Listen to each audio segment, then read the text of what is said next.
So ngayon,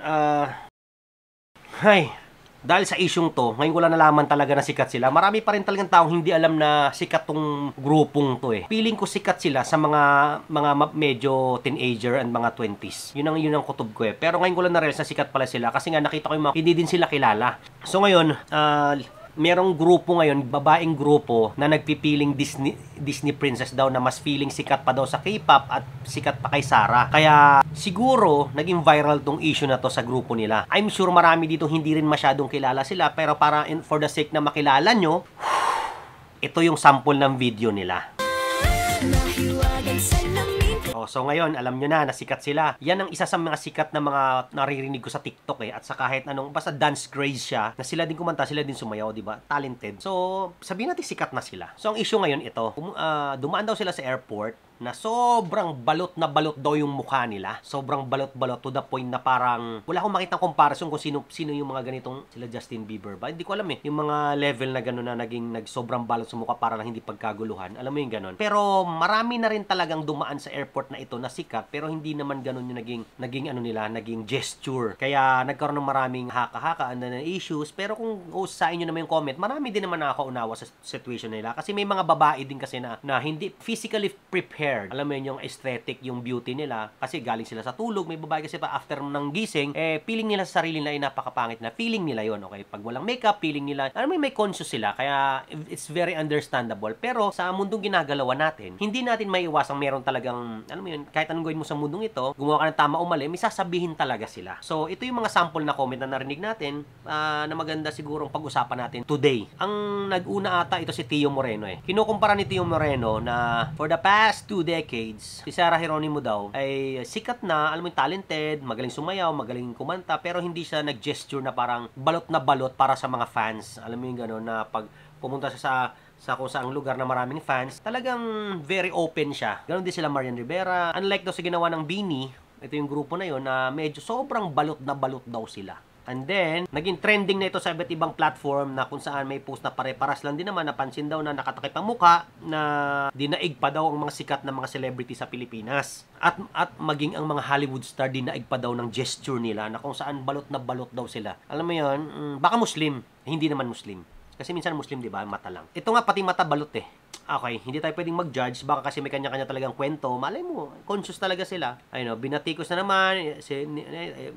Ang miyembro ng Beanie, dumating sa Cebu daw. Tinawag siyang pilingera. Sila, pilingera. Okay, mabuti pa daw sila Ann Curtis pag dumadaan daw sa public, hindi pinagkakait yung kanilang kasikatan at yung kanilang beauty. Ay, nako, masakit tong isang comment na to kasi pag pinaghiwa-hiwalay daw sila at pinaglakad mo sa Quiapo, hindi daw sila nakikilala. Grabe naman kayo mga normal. Grabe naman kayo mga normal. It's painful naman. Hindi daw talaga sila kagandahan. Pero ang kagandahan kasi depende yan sa mata ng tao eh. Yun. At lastly, ito kay makagago. Good morning yung Beaniverse. Parang mga magnanakaw, no? Kala mo talaga pinagkakaguluhan. Kulang na lang uminom sila ng pampa-invisible. Kasi paano ba naman kasi sobrang balot naman kasi talaga kayo. Ay nako. Pwede naman siguro kahit mata lang. Alam mo yung gano'n. Open, mata, tapos yung alam mo pag nakingiti ang tao sa mata pa lang eh, alam mo yung ganun. Si Marian Rivera nga daw si Marian Rivera nga walang kahit anong pangtakip eh. Paglipas ng fame nyo, iyak kayo, laki agad ng mga ulo. Lumaki daw agad ng mga ulo nila. Okay. Ayun. May mga reason.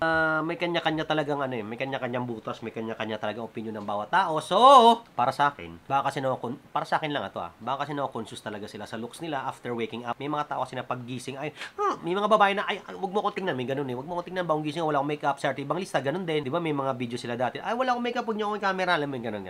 May mga conscious tao talaga na mga babae, especially ngayon na sikat na sila, 'di ba?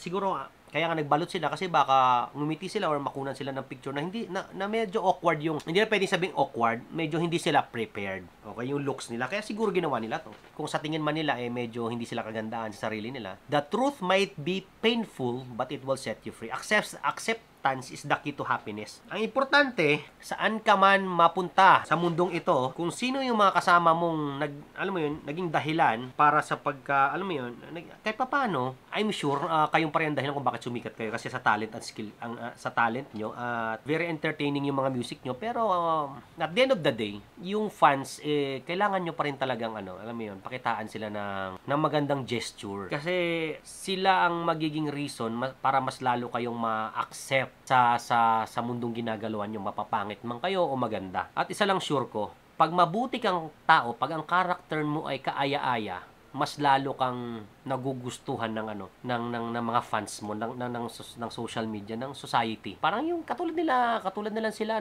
for example sila sino ba? Masikat katulad nila Melay Cantiveros, alam mo yung ganon, yung mga ganon, sila Wamos or sino sila Michael V, mga komedyante, sila Jim Carrey, Dolphy, sila Ay de las Alas, sila Pokwang, o di ba? Mas lalo silang inaccept ng mga fans na kasi tuwing nakakarap nila yung mga fans nila, talagang pinapakita nila 100% kung ang tao sila, anong klaseng tao sila, sino sila, ano itsura nila.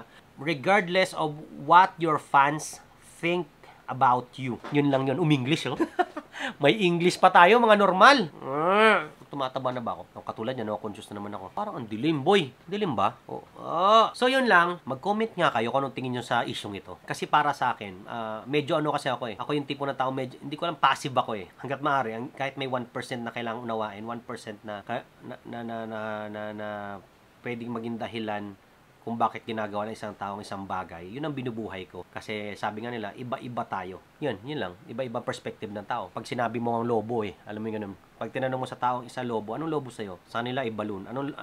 Pag narinig mo yung lobo, ano sa'yo? Sa'yo ay sa'yo wolf. No, di ba? Para silang lobo, pero iba-iba yung perspective nila sa lobo. At ganun po ang tao. Kahit anong gawin mo sa mundong ito, there's no such thing as bad publicity. Sabi nga sa Jordan Belfort, sa Wolf of Wall Street. Negative man yung positive, importante pinag-uusapan ka. Kasi content creator pa rin sila eh. And that's all for today, mga normal. Thank you for watching. Please don't forget to subscribe, follow, and share. Isang follow, like, share. At alam mo na ang darating sa'yo. Nagsisimula sa letter G.